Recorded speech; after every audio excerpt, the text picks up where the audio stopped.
Right. Quite the face, isn't it? This is the face of screaming fans, I guess. I don't know. Superman had some test screenings, and apparently they've changed some stuff. So I thought we'd take a look at it. So basically, test screening report reveals a disappointing update about which characters we won't see. But then also, apparently, there's been a whole bunch of changes since the test screening as well. So it's quite interesting. It is interesting. Test screenings are normal. Changing things are, or is, not massively normal. It's not hugely normal for movie studios to change stuff. They tend to just stay and hold the line, basically. Like, what we've made. Because normally it just increases the budget.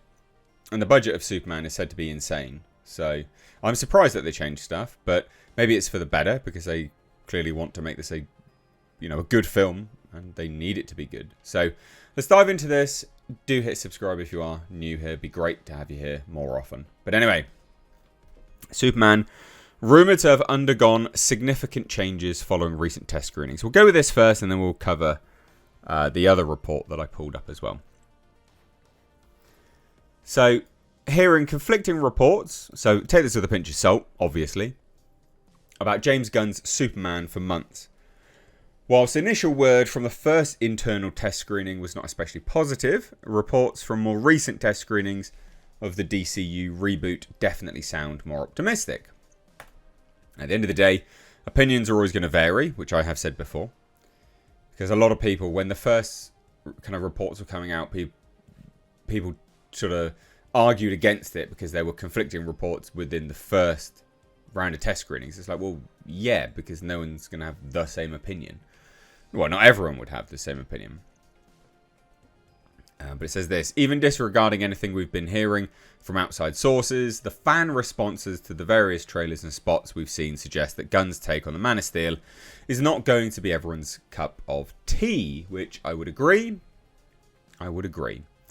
So we know there's a lot riding on the first DCU movie, and Gunn, Peter Safran, and everyone else at Warner Brothers DC Studios are clearly doing their best to deliver a Superman film that appeals to the widest possible audience. This often involves a last-minute rally in the editing room. And World of Real is now claiming that the movie has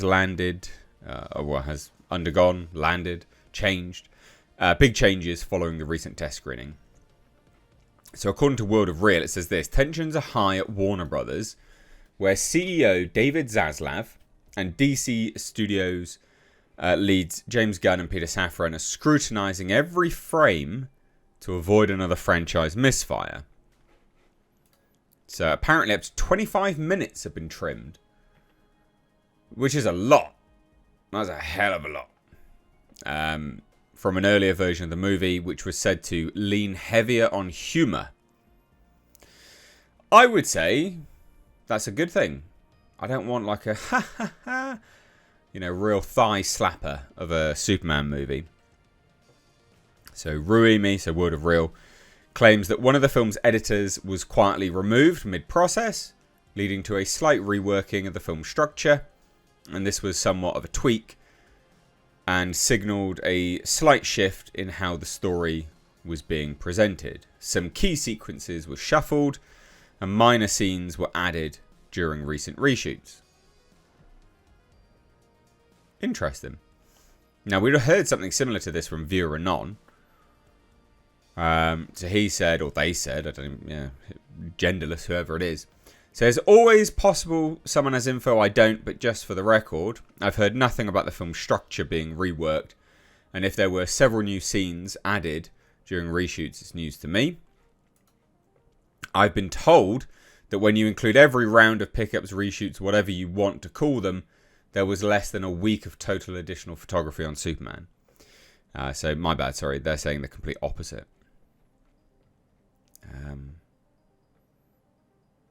So yeah, quite interesting actually.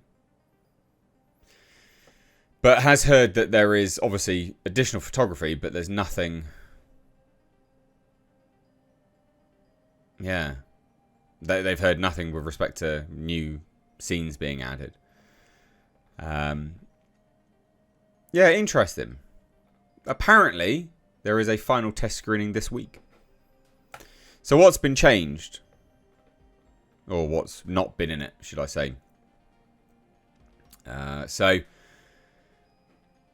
we'll have a look at this. It says, trustworthy insiders, blah, blah, blah, has shared some insight into what we won't see in Superman this July. So despite rumblings that Brainiac, a villain fans remain desperate to see on screen, will be teased for a potential sequel, it said none of that stuff, Brainiac, Waller, Sam Lane, is in the movie. And this individual has been told directly that there is no post-credit Brainiac tease or anything of the sort. Interesting. Actually interesting. Now, it's unclear whether the inclusion of those characters was ever actually planned. Filmmaker James Gunn not setting the stage for a specific villain in a possible sequel isn't that shocking, given how much uncertainty surrounds the DCU's future. That is true. They have said categorically that everything hinges on this movie, which makes sense. So Lanterns and Supergirl are in production. Superman underperforming could derail DC Studios' ambitious plans to build a new shared world largely comprised of relatively obscure characters like Clayface, Swamp Thing, and Booster Gold. So apparently Ultraman did originally punch Krypto in the head, knocking him out with a loud yelp. Apparently that's no longer in the movie, which makes sense. People don't really like to see dogs hurt. Unless you're disgusting, I guess. So this is genuinely interesting. I will say this. You know, some of these changes are good, some of them are bad. I think not having these kind of movies being an advert for another one is nothing but a good thing. I'm so sick of these films just being adverts. It is interesting though, isn't it? Definitely seems to be like no hype for any superhero movie at all anymore. Like, there's some hype for Superman, but is there that much? I don't think there is. And I think all the hype for Marvel's gone, understandably. So it's interesting. I think Warner Brothers having some trepidation around going balls to the wall with all of this, I think is really, really smart. Very, very prudent. Because, yeah, probably not going to be a good time moving forwards for these kind of films. And I think it may have kind of a strong headwind against it for success. So there you go. Leave your thoughts down below. Take care. Bye-bye now.